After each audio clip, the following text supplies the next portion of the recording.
welcome to another Waypoint FPL update. We are back from the international break. I think that's right, yeah. We've got some more FPL action for you, and Chris is back from his break as well. How's it going, Chris? You literally did have an international break. I did have an international break, you're right. Yeah, I can tell you that if you do want to go to Bosnia at any point, you should. I would highly recommend it. Just not do it during the season. Or at least if you're during the season, not on a Saturday. If you're going to do it, if you do it during the season, then just do what I did. Do Sunday to Thursday, and you can't go wrong. And I still made training last night as well, so there's no excuse. Yeah, you're doing better than me. We'll get into the update then. So we have a new first place again. Smithy has been knocked off of his perch. Mike reclaims the #1 spot. If you recall your way back to week 1, Chris, I believe these two were both tying at week 1, but Mike holds it solely now. He does just miss out on the podium of top 3 scores of the week, though, Mike, so we're not going to look at your team. Luke moves into second, who did have the highest score of the week, I should say, excuse me, with 87. So we will take a look at his team, which features Ed Dry got 6, James Tarkowski who got 8, Van Dijk who got 8, Gabriel got 9, very defensive effort there. Caicedo with 12, Semenyo 13, Salary Captain got 18, and João Pedro with 7. So yeah, points galore, Chris. Yeah, you don't need strikers in this team. Yeah, I mean, fair play. Yeah, that defensive score is one of the best we'll see, and yeah, obviously anchored by Caicedo, Semenyo, and Salah as well. So yeah, I overall a good performance, I would say. I mean, no wonder Bowen's cheap. I think he's going to be cheap until Potter goes. It's not going to be long. No, it's not. It's not. They're all hurting. Every week he says they're all hurting. But yeah, unfortunately, if you have West Ham players in your fantasy team, they'll be hurting you too. Yes, I can confirm, and my heart. We'll take a look at what else is going on in the table now. Yeah, it's very close in the top 2, actually. Mike's on 265, Luke's there at 263, and Smithy's not even that far away, who's now down there in 3rd. He's 8 points off there. Brett's right behind him, who's now moved up into 4th with 254. And Cal rounds out the top 5, with the 3rd highest score of the week. So we'll take a look at Cal's team. Let's see what we got going on here. So he has Munoz with 5 for the, let me get this, FA Cup winning, Community Shield winning, future Europa Conference League winning Crystal Palace. Esteve got 4, Pedro Porro got 6, Tarkowski got 8, Semenyo 13, Salah 9, fairly similar team. But he does have Haaland, who he captained with the 26, and also João Pedro with the 7. So yeah, Haaland doing a bit more of the heavy lifting here, Chris, but there's still a reasonable amount of points going around. Yeah, needed it. It's how you carried a player. But as you mentioned, it's another decent defensive performance across the back there from Cal's team. And yes, didn't need some of these absolute flashy players around. Just needed Semenyo seems to be a staple of everyone's team, which is quite right as well. Better than Bournemouth. But yeah, 26 from Haaland, absolutely superb. Good captainable week, and yeah, paid dividends there. Absolutely. So with that, Jono slips just out of the top 6 after his early season heroics saw him. I think he got to 1st at one point. I think it was after week 2. We have a new entrant into the top 10 as well, or at least one new entrant, but I'm calling myself out here because I got the 2nd highest score of the week with 84. So if we take a look at my team, I had Gay, who got 16, who got 5, Van de Ven got 14, lots of defensive scoring this week, Chris. Ezra 6, Semenyo 13, Semenyo again, Enzo got 4, and I captain Haaland as well with the 26. So yeah, I started pretty poorly, Chris, but maybe clawing it back slightly. Love to see Van de Ven there, 14 points. Huge score from a defender. So that is got to be a season's best for a defender there without a captain.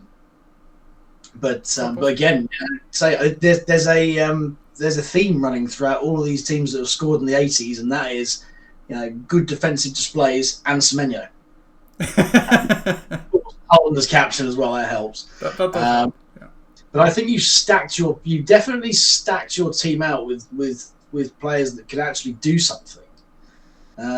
It's just hoping that they do. Yeah, I really like that as a balance. By the way, if that was a real team, yeah. jeez. Yeah, So, be a pretty formidable side. Yeah, I was sort of regretting it. I did an early wild card. It didn't pay immediate dividends, but a couple of chances here and there. I think I fixed it back on the horse. Here we go. sort you out, Right. yeah. Absolutely.